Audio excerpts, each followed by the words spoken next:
என்று சொன்னால் உலக பாட்டாளி வர்க்கத்தினுடைய சர்வாதிகாரத்தையும் உலக முதலாளித்துவ சுழற்சியையும் மூலதனத்தையும் கண்டறிந்து இது வர்க்க போராட்டத்தின் வரலாறு தான் என்று நிரூபித்த இவர் ஆசான் மாமேதை நினைவு நாள். இந்த நினைவு நாளிலே எனக்கு உரையாற்ற வாய்ப்பளித்து முதற்கண் என்னுடைய சிவப்படத்தை முதலில் உருவாக்கிக் கொள்கிறேன். இந்த மனிதன் பதிப்பகத்தினுடைய பதிப்பாசிரியனுடைய பா அறிவழகன் என்ற பெயரே உனக்கு பதிப்பாசிரியராக வருவாய் என்பதற்காக வந்ததா என்று எனக்கு தோன்றியது. அதை பார்க்கின்ற பொழுது அது பா அறிவழகன் என்று இருந்தது. அவர் பதிப்பாசிரியர் என்பதனாலே அவருக்கு பா அறிவழகன் என்று வந்ததோ என்று எனக்கு தோன்றுகிறது. அறிவொளி பா என்று சொல்லு எழுத்து அவருக்கு பதிப்பாசிரியர் என்பதற்காகவே உருவாக்கப்பட்டதாக எனக்கு தோன்றியது. அவர் வரலாறு அப்படி இருக்கிறது. நான் அவரோடு பழகியதில்லை, பேசியதில்லை, நேரில் கண்டதில்லை. ஆனால் அவருடைய வெளியீடுகளை எல்லாம் படித்திருக்கிறேன். நான் கடைசியாக படித்த வெளியீடுகளை நிறைய சொல்ல முடியும். ஆனால் மனிதன் பதிப்பகத்தில் பாலன் புத்தகம் வந்தது. அதை கண்டு பெய்சிலிருப்பேன் நான். அதில் பல்வேறு மாறுபட்ட கருத்தில் இருந்தது. ஆனால் இருந்தாலும் கூட அவருடைய அந்த பணிகளை, அந்த பதிப்பக பணிகளை என்றும் மீண்டும் இந்த தொடர வேண்டும் என்பதை நான் மனப்பூர்வமாக வாழ்த்துகிறேன். என்னுடைய ஒத்துழைப்பும் அல்லது நான் சார்ந்திருக்கக்கூடிய முற்போக்கு ஒத்துழைப்பும் கட்டாயமாக உங்களுக்கு இருக்கும் என்ற நேரத்தில் உறுதியளிக்கிறேன். நாம் ஏன் இந்த நினைவாக கொண்டு நான் பேசினா கிட்டத்தட்ட தோழர்கள் தெரியும். நான் தான் 2-3 மணி நேரம் பேசுவேன். அது இப்ப பிரச்சனை இல்லை. எனக்கு எங்க தோழர் முதல்ல சொல்லிட்டாங்க 10 நிமிடம் தான். தோழர் முதல்ல சொல்லுங்க, நான் என்ன டைம் முடிச்சிருவேன். 2 நிமிஷம் முடிச்சிருவேன், 10 நிமிஷம் முடிப்பேன்னு சொல்லிட்டேன். 10 நிமிஷம் டைம் கொடுத்துருக்காங்க. 10 நிமிஷத்துல நாம் என்ன செய்ய போகிறோம் என்பதை மிக தெளிவாக வைக்க வேண்டிய அவசியம் எனக்கு இருக்கின்றது. ஒன்று, நாம் இன்றைக்கு எதிர்கொண்டிருக்கக்கூடிய சர்வதேச அளவிலான பிரச்சனை. முதலில் உலகத்தில் உலக ஏகாதிபத்தியம் என்பது உலகம் முழுக்க போர் நடத்தி யுத்தங்களை தொடுத்து ஈரானிலே பல லட்சக்கணக்கான, இன்னும் சொல்ல போல இந்த நூற்றாண்டு மற்றும் அமெரிக்க ஏகாதிபத்தியம் 200க்கும் மேற்பட்ட யுத்தங்களை நடத்தி ஆயிரக்கணக்கான கோடிக்கணக்கான மக்களை கொன்று முடித்து வைக்கிறான். இதற்கு முதல் அடிப்படையான காரணம் ஆசான் சொன்னார், முதலாளித்துவம் என்றாலே லாப நோக்கம் என்று சொன்னார், ஏகாதிபத்தியம் என்று சொன்னாலே போர் என்று சொன்னார். அதை மீண்டும் ஒரு முறை நிரூபித்துக் கொண்டிருக்கும் ஏகாதிபத்தியங்கள். அதுதான் இன்னைக்கு ஈரான் நடக்கிற யுத்தம். அந்த தொடர்ச்சியா ஒவ்வொரு நாட்டிலும் சொல்ல முடியும். ஆனால் ஈரான் யுத்தத்தை நிறுத்துவது முதன்மையான கடமை. அதற்கு ஈரானுடைய வெளியுறவுத்துறை சொல்லக்கூடிய அனைத்து நிபந்தனைகளையும் சர்வதேசம் உடனடியாக ஏற்றுக்கொள்ள வேண்டும். அந்த ஈரானை தனி தேசமாக அங்கீகரிக்க வேண்டும். முதல் ஒன்று. இரண்டாவது, ஈரானுடைய அந்த போர் நடத்தப்பட்ட பகுதிகளில் ஏற்பட்ட செலவினங்களை அல்லது பாதிப்புகளை நட்டிட வழங்க வேண்டும். மூன்றாவது, இனிமேல் போர் நடப்பதற்கான எந்த ஒரு சூழலும் உருவாக்க மாட்டோம் என்று ஒத்துழைப்பு கொடுக்க வேண்டும். போர் நிறுத்துவதற்கான ஒரு நிபந்தனை. இந்த நிபந்தனையை உடனடியாக உலக ஏகாதிபத்தியம், அமெரிக்க ஏகாதிபத்தியம், இஸ்ரேல் அரசும் ஏற்றுக்கொண்டு போர் நிறுத்தத்தை உடனடியாக கொண்டு வர வேண்டும். இது முதல் கோரிக்கை. இரண்டாவது, உடனடியாக இந்திய அரசு செய்ய வேண்டும். என்ன அப்படின்னு நம்ம பார்த்தா, இந்திய அரசாங்கம் அவர் நிறைய விளக்கலாம். இந்திய அரசாங்கம் இஸ்ரேலு கிட்ட நேரடி ஒப்பந்தம் பண்றான், அமெரிக்கா கிட்ட ஒப்பந்தம் பண்றான். இப்படி ஒப்பந்தம் செய்வதன் மூலமாக நமக்கு 2 நோக்கம் இருக்கு போர் நிறுத்துவதற்கு. முதல் நோக்கம் என்னன்னு சொன்னீங்கன்னா, ஏன் போர் நிறுத்தணும்னு சொல்றேன்னா, இன்னைக்கு இந்த மக்கள் படுகின்ற துன்பங்கள், சிலிண்டர் இல்ல, கேஸ் இல்ல, பெட்ரோல் இல்ல, கச்சைன் இதெல்லாம் படிச்சு தகவல் தெரிஞ்சதுதான் ஹார்முஸ் ஜலசந்தி வழியாக உலகத்தில் இருக்கிற எண்ணெய் போக்குவரத்து 30% நடக்குது. இந்தியாவுக்கு தேவையானது 60% நடக்குது. கேஸ்ல 80% வழியாக வருது. ஆகவே ஒரு சொந்த நிலைமை இந்தியாவுடைய மக்கள் நலன் இந்த மோடி அரசு இந்த போருக்கு திரும்ப வரக்கூடாது. உடனடியாக போருக்கு கொடுக்கின்ற ஆதரவு திரும்ப வர வேண்டும். அந்த பொக்ரான்ல பல நாடுகளுக்கு, அந்த சவுதியில ஐக்கிய அமீரகத்துக்கெல்லாம் தொலைபேசி தொடர்பு கொடுக்கிறார். இஸ்ரேலுக்கு போய் நேரம் ஆதரவு கொடுக்கிறார். அமெரிக்காக்காரங்க அடிமைக்கு ஒப்பந்தம் போடுறார். ஆகவே ஒன்று, உலக அளவில் ஒடுக்கப்பட்டவனுக்கும் ஒடுக்குவனுக்கும் நடக்கின்ற போரில் எப்போதும் ஒடுக்கும். ஈரான்காரங்க அமெரிக்கா கொண்டு போட்டானா? அமெரிக்காக்காரங்க ஈரான் கொண்டு போட்டிருக்கான். ஆகவே ஒரு ஆக்கிரமிப்பாளருக்கு ஆதரவாக போகின்ற உலக மக்களுக்கு, உலகத்தில் எங்கு ஒடுக்கப்பட்டாலும் அதற்காக நாம் கொடுக்க அவசியம் இருக்கிற அந்த அடிப்படையில் நாம் முதலில் அந்த போரை நிறுத்த வேண்டும் என்று சர்வதேச கடமையும் இந்தியாவிலே இந்திய மக்களுடைய நலனை கருதி, இந்தியாவுடைய தேவையை கருதி உடனடியாக இந்திய அரசு குறைந்தபட்சமாக போரை நிறுத்திருந்தாலும் கூட ஒரு நடுநிலை அணிசாரா கொள்கையாக இருக்க வேண்டும். ஒரு நடுநிலை வகிக்கலாம்.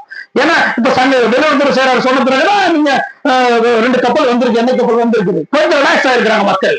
ஆக ஒரு குறைந்தபட்சம் இந்த நிலையாக தொடர வேண்டுமானால் இந்திய அரசாங்கம் போரை நிறுத்த வேண்டும் சொல்ல வேண்டாம் கூட மோடி அரசு உடனடியாக ஒரு குறைந்தபட்சமாக அந்த நிபந்தனைக்கு அவர் உள்ளாக வர வேண்டும் என்று கூறுகிறோம்.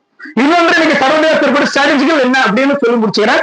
சர்வதேச அளவில் மெதுவா கடந்த பிப்ரவரி மாதம் மியூனிக் மாநாட்டிலே அமெரிக்காவுடைய வெளியுறவு செயலாளர் ரூபின் மார்கோர்பி அவர்கள் தெளிவாக சொல்கிறார். அவர் என்ன சொல்றாருன்னா,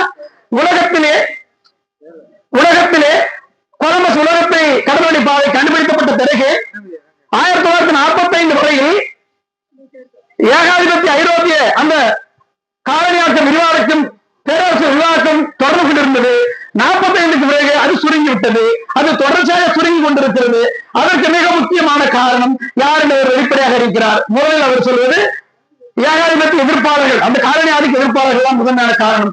இன்னொன்று நான் தெளிவாக சொல்கிறார், கடவுள் மறுப்பு புரட்சியாளர்கள் தான், கடவுள் மறுப்பு கம்யூனிஸ்டுகள் தான். இன்னும் சொல்ல போனால் தெளிவாக சொல்கிறார், கம்யூனிஸ்ட் வார்த்தையை விட உலகத்திலே இவர்கள் பெரும் பகுதிகளில் சுத்தி அறுவாலை மறைய நினைக்கிறார் என்று சொல்கிறார். நாங்கள் சொல்கிறோம், இந்த உலகம் இருக்கும் வரை, இந்த பூமியில் உள்ளவரை, சமுதாயம் உள்ளவரை, மக்கள் உள்ளவரை, பூமி தந்து உலகெங்கும் கம்யூனிஸ்ட் சுத்தி அறுவாலை அறிவொழியின் நிலையாக நிறைந்தே தீர்வோம். ஏனென்ற ஒரு ஓவியக்காரர் அந்த அடிப்படை உலகம் முழுக்க மாசூரமே சவால் நடந்து ஏதோ ஒரு கிராமத்தில் இருந்து கொண்டு ஏதோ ஒரு மொழியில் இருந்து கொண்டு மாசூரமே எதிர்க்க நினைக்காதீர்கள். அது ஈரான் இன்னைக்கு தவறுபடியாக இருந்து கொண்டிருக்கிறான். தோழர் சொன்னார்ல, ஏகாதிபத்தியம் என்பது எப்போதும் ஒரு காகித புலிதான், அது நிஜப்புலி அல்ல. ஏனென்றால் அவன் வாதத்திற்காக சில பேர் காப்பதற்காக நடத்துகிறான். ஆனால் மக்கள் என்பது, உலகம் என்பது ஒரு பாட்டாளர்களுக்கு விடுதலைக்காக கோடான கோடி மக்கள் நடத்தப்படுகின்ற போராட்டம். ஆகவே நாம் மக்களை சார்ந்து இருக்க வேண்டும். இந்த அடிப்படையில் பார்த்தால் ஏகாதிபத்தியம் கட்டாயமாக நிறுத்தப்பட முடியும் என்பதை இந்த நேரத்தில் உங்களுக்கு அறிவித்து சொல்ல வேண்டிய கடமைப்பட்டிருக்கிறேன். இன்னொன்று, குறிப்பாக நான் செய்ய வேண்டிய தோழர்கள் நிறைய பேசுறாங்க. என்னுடைய ஒரே ஒரு வேண்டுகோள், தோழர்களை எப்போதுமே சொல்வேன், ஒரு நெகட்டிவ் அப்ரோச் தேவையற்றது என்று கருதுகிறேன். இன்னொன்று, எப்போதுமே பாசிட்டிவ் அப்ரோச் ஒரு மார்க்சியத்தை அணுகுங்கள்.